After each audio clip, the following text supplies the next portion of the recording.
Praise Lord. ഇന്ന് ഉപവാസ പ്രാർത്ഥനയുടെ 2-ാം ദിവസമാണല്ലോ. ഇന്ന് ഉപവസിക്കുകയും പ്രാർത്ഥിക്കുകയും ചെയ്യുന്ന നിങ്ങളുടെ പ്രാർത്ഥനകളും യാചനകളും സ്വർഗം ഏറ്റെടുക്കുകയും സ്വർഗം മറുപടി തരുവാൻ പോകുന്നതിനായി സ്തോത്രം ചെയ്യുന്നു. ദൈവം നിങ്ങളെല്ലാവരും അനുഗ്രഹിക്കട്ടെ.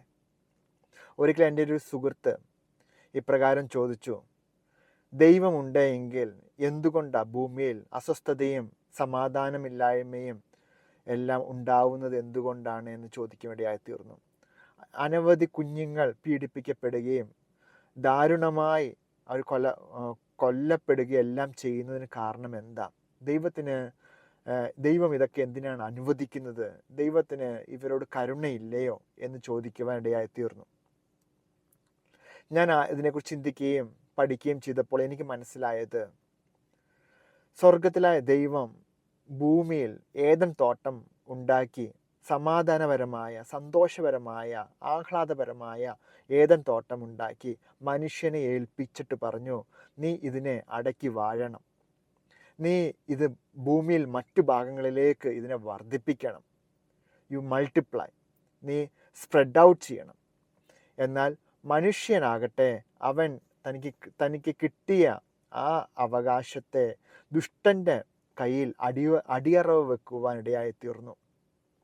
തൻ്റെ മോഹത്തിൻ്റെ മുമ്പിൽ താൻ പ്രലോഭിക്കപ്പെട്ടത് മുഖാന്തരം, അതിൽ വീണത് മുഖാന്തരം ദുഷ്ടൻ തൻ്റെ അവകാശങ്ങളെ, അധികാരങ്ങളെ ഏറ്റെടുക്കുകയും ഈ ഭൂമിയിൽ ദുഷ്ടത വാഴുവാൻ തുടങ്ങുവാനിടയായി തീർന്നു. എന്നാൽ കർത്താവായ യേശുക്രിസ്തു ഭൂമിയിൽ വന്നത് ഈ ദുഷ്ടൻ്റെ ഈ പ്രവർത്തികളെ അഴിക്കുവാനായിട്ടാണ്.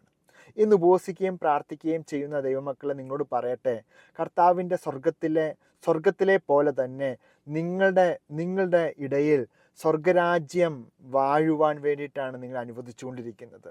ഇന്ന് നിങ്ങൾ ആയിരിക്കുന്ന മണ്ഡലത്തിൽ നിങ്ങൾ അവിടെ ഒരു സമാധാനമായി തീരുവാൻ പോകുകയാണ്.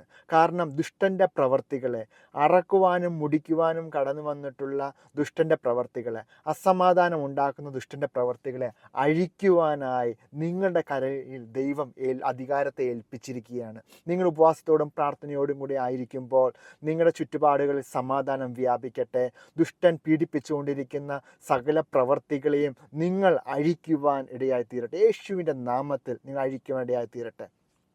ഒരു മനുഷ്യൻ പാപം ചെയ്ത് കർത്താവിൽ നിന്ന് അകന്നിരിക്കുമ്പോൾ സംഭവിക്കുന്നത്, അവൻ പാപത്തിൽ വീണിരിക്കുമ്പോൾ അവൻ ദുഷ്ടനുമായിട്ടൊരു കോൺട്രാക്റ്റ് ഒപ്പിടുക ചെയ്യുന്നത്. ആ ദുഷ്ടൻ അവൻ്റെ ജീവിതത്തിൽ കടന്നു വന്നിട്ട് അവൻ്റെ ഉള്ളിൽ ചില ഇടം പിടിക്കുകയും സ്ട്രോങ് ഹോൾഡ്സ് പണിയുവാണ്ടിയായിത്തീരുന്നു. ഇന്ന് ദൈവസന്നിധിയിൽ നമുക്ക് പ്രാർത്ഥിക്കാം, കർത്താവായ യേശുക്രിസ്തുവിൻ്റെ നാമത്തിൽ എൻ്റെ സകല പാപങ്ങളും അങ്ങയുടെ രക്തം മുഖാന്തരം മോചിപ്പിച്ച് എന്നെ കഴുകി ശുദ്ധീകരിക്കണമേ, എന്നെ ശുദ്ധിയോടുകൂടെ നിർത്തിമാറാകണമേ എന്ന് പ്രാർത്ഥിക്കാം. അങ്ങനെ ദുഷ്ടൻ പണിത് വെച്ചിട്ടുള്ള എല്ലാ സ്ട്രോങ് ഹോൾഡ്സും യേശുവിൻ്റെ നാമത്തിൽ ഇടിഞ്ഞു പോകട്ടെ. സ്ട്രോങ് ഹോൾഡ്സ് ഒറ്റയടിക്ക് ഇടിഞ്ഞു പോകത്തില്ല.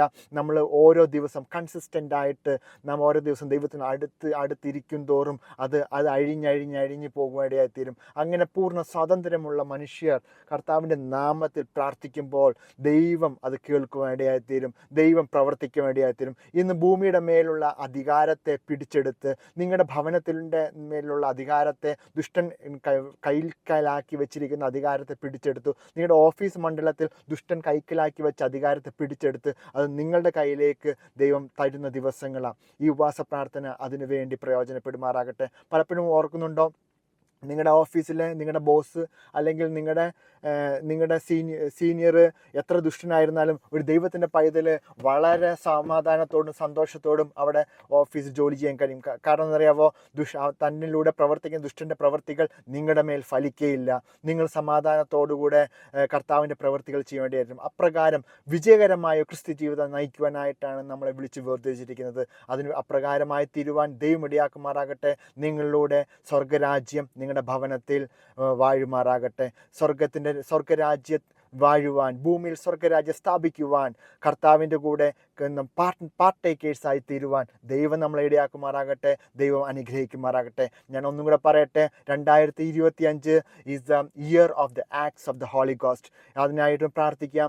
ദൈവത്തിൻ്റെ അത്ഭുത പ്രവർത്തികൾ കാണുവാൻ, ദൈവത്തിൻ്റെ വീര്യപ്രവർത്തികൾ കാണുവാൻ, അത് നമ്മളിലൂടെ ഈ ഭൂമിയിൽ കാണുവാൻ ദൈവം നമ്മളെ സഹായിക്കട്ടെ. ഈ വചനങ്ങളാൽ ദൈവം നിങ്ങളെ ഓരോരുത്തരെയും അനുഗ്രഹിക്കട്ടെ.